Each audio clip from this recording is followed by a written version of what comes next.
Welcome back, everyone. POW Ponder on Weather here. We've got all three modes of severe storms today and even snow to the north, but big changes ahead heading into next week and a significant cool down by the end of next week. So let's start off with the overall big picture this afternoon because we definitely have severe storms to talk about. We've got a cold front. It's going to be trailing from west to east. It's going to be passing through portions of the Dallas-Fort Worth area about 1 o'clock. So storms should fire into the afternoon, especially after 5 down here into southeastern portions of Texas, into Louisiana, where they do have an upgraded enhanced risk for all three modes of storms down here into Arkansas, especially into Missouri, as things get active into the heat of the afternoon. And those could be some big time hail producers. And what I mean by that, even large to maybe possibly very large hail, some of those ping pong, golf ball, even maybe some isolated tennis ball size can't be ruled out, especially into Arkansas and to Missouri later on this afternoon with discrete isolated supercells. And I think this is probably going to be your main risk, including damaging winds. We do have a tornado risk, but I'm not expecting a widespread tornado outbreak or anything like that. We are expecting some isolated possible tornadoes and then possibly some quick spin up QLCS type tornadoes as we head into the evening time frame, but definitely in far east Texas, into Louisiana, into Mississippi, especially into Arkansas, into Missouri, and getting up here into Illinois, into portions of western Tennessee and western Kentucky, have to be on high alert as we get into the afternoon, into the early evening, and going into the overnight time frame as these continue to push off to the east. And there's the setup on the water vapor imagery about 5 o'clock. So things should be moving across Texas, really amplifying and exploded as the cap erodes out here in far east Texas. Things are really clear across Oklahoma and a good part of North Texas. But East Texas, they've got to be concerned about, and that fishtails down into southeastern portions in and around the Houston area into the Beaumont, possibly as far south as even Victoria. But this whole line should start to erupt as the cap definitely erodes with all three modes of severe weather heading into the afternoon, into the early evening time frame. So if you are new to the channel and like detailed weather breakdowns, hit the subscribe button and you're in. You get all my daily content on this channel. It's also important to hit the like button as well. It definitely helps out more than you know. So let's take a look at the updraft helicity, and this gives you an idea of where these potential large hail producers and even some of the updrafts that could produce some tornadic activity, especially down here in far extreme portions of Texas. That does include the Houston area, that does include the Corpus Christi area, potentially as far south as there, but especially into Louisiana, especially into Arkansas, and definitely especially into Missouri has to be on high alert. And that could extend as even into Illinois, back into western Tennessee, western portions of Mississippi here, and down here into Louisiana. Here's the tornado parameters. Like I mentioned, this doesn't look like a high-end tornado threat, but we definitely have to be concerned about some quick spin-up tornadoes, and definitely into the overnight, some QLCS type tornadoes.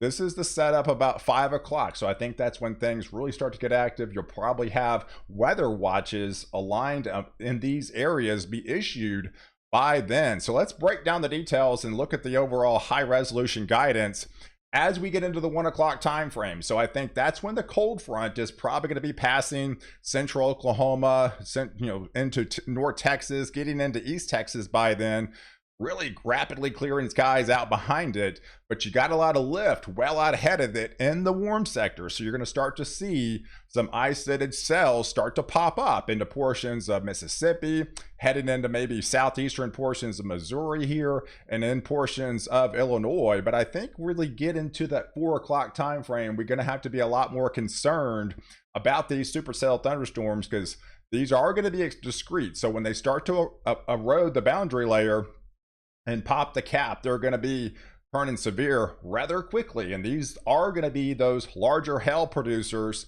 that could contain some isolated golf ball to ping pong, even can't even roll out some isolated areas of tennis ball size hail potential with these updrafts in these areas. So definitely look at for more isolated type stuff down here into portions of southeastern Texas by that 4 o'clock time frame, a little bit more numerous in portions of western portions of Arkansas, but especially into Missouri, into this region. And as we go into that 7 o'clock time frame, we start to see the beginning stages of kind of a squall line start to initiate. So I think it's going to be more isolated in nature as we get, into that 1 o'clock, especially into that 4 o'clock. But as we head into that 7 o'clock time frame, we'll start to make the transition into a little bit more of a squall line type setup. So we'll have the initial phase of big time hail producers, that tornadic spin ups, and then it'll kind of transition into more of a damaging wind threat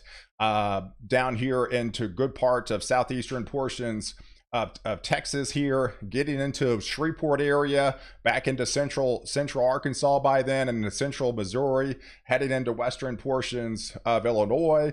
And notice the colder air tries to kind of spit up around that low pressure center.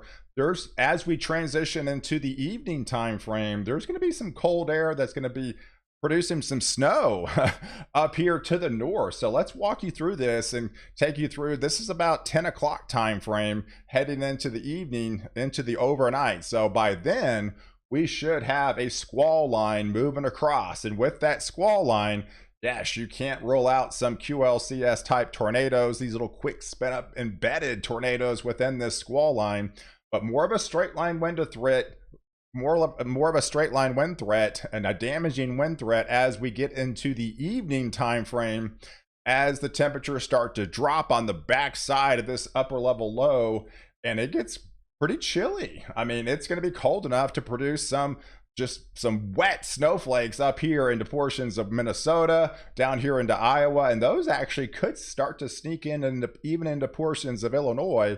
These temperatures are right at or going to be slightly above freezing. So this is all just a kind of a wet type, very wet snow on the backside of this system.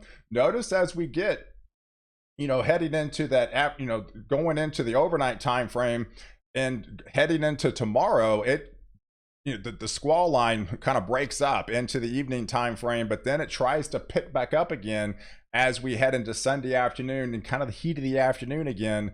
So we'll have a break in the action, but then it starts to pick back up again into portions of Kentucky and Ohio. The severe threat is far less. These are more of a marginal, if not some embedded, just stronger thunderstorms as we get into the heat of the afternoon. But back behind it, there's that snow that could unfold. Now, I don't think it gets to a 10-to-1 ratio, so don't look to these amounts to be verbatim. But yeah, you could be picking up several inches of snow up here into good parts of Minnesota, adding to those totals in, say, Duluth, into portions of the Minneapolis area, Iowa here, even into portions of Chicago could pick up some wet snowflakes with this action. Definitely portions of Wisconsin. So again, don't take these amounts verbatim, because there's no way this is going to be a 10-to-1 ratio, but it's going to be more like a 5-to-1. It's very, very, very wet snow. Some of these areas are going to be like 36 degrees, and possibly wet snowflakes could be falling out of the sky. So yeah, don't be surprised if you get some few wet snowflakes, and some of these areas could add up to several inches of snow in some of these isolated areas. But it's going to be colder on the backside. This is your Sunday afternoon temperatures around, this is 5, 6, 7 o'clock in the evening time frame. I mean, yeah, considering where you've been as of late, well up into the 80s for really much of the week, really significant cool down by the time we head into Sunday afternoon, Sunday evening time frame. Like I mentioned, you'll be right at freezing or just above up here into Iowa, Illinois, getting into Indiana. That's chilly 40-degree temperatures as we get into the afternoon. So yeah, warm sector out ahead of it.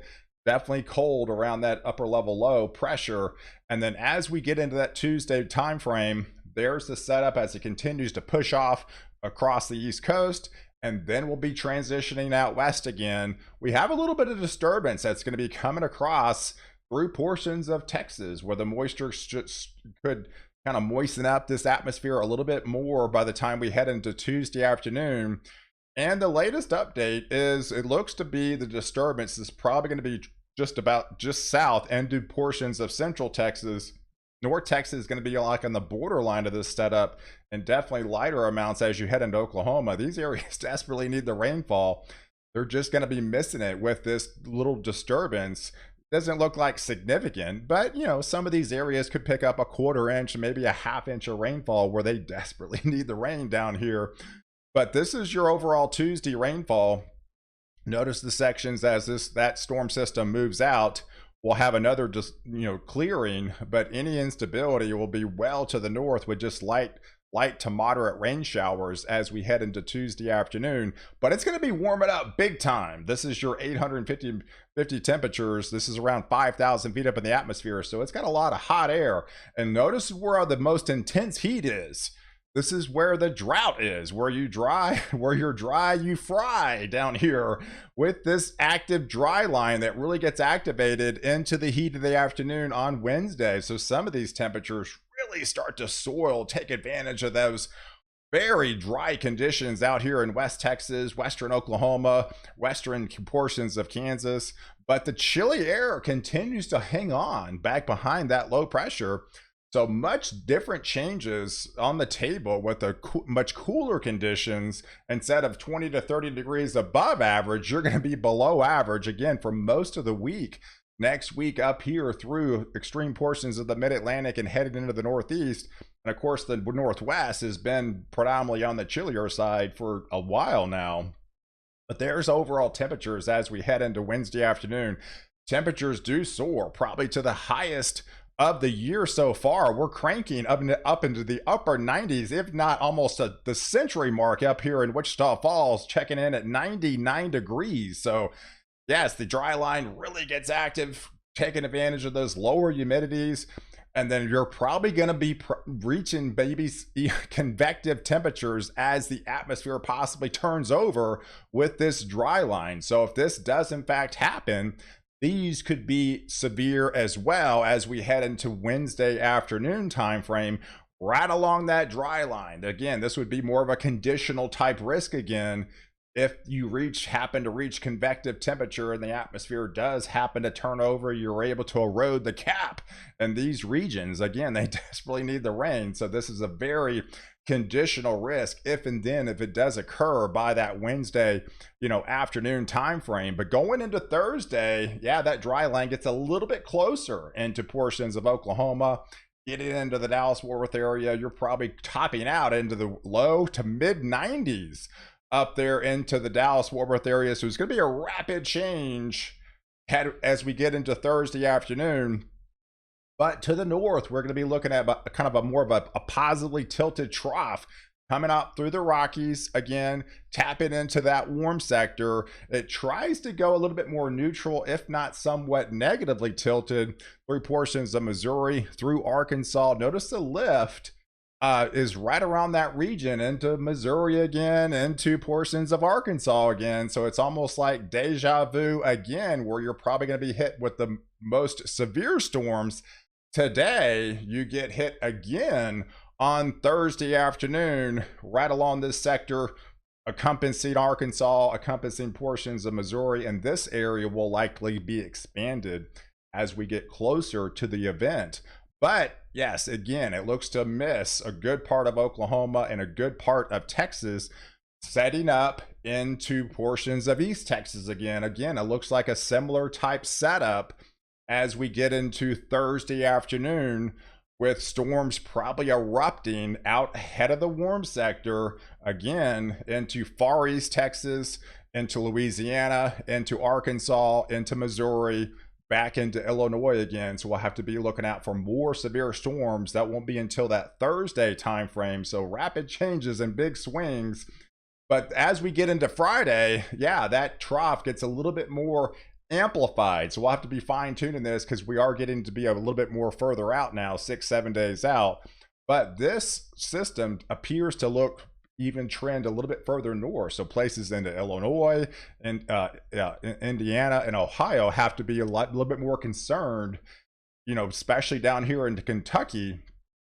as we get into that Friday time frame. But back behind it, we've got pretty significant cold air for April standards, as most ensemble members guidance has that trough again from the north, keeping the northern states on the chillier side, but they'll be sharing some of that colder air as we enter that Friday and especially that Saturday time frame, modifying as it continues to push further south. And as it does by Sunday, but as you get into Saturday afternoon, this is again a pretty significant change. These are afternoon, possibly high temperatures up here into the 40s in Iowa, 40s in Illinois, Indiana, Ohio, Kentucky, West Virginia, Pennsylvania. So again, this is a pretty significant cool down of what you've seen as of late. And even that, again, that cold air will definitely modify, but widespread 60s in Oklahoma, even far-reaching portions of North Texas and far eastern portions of Texas.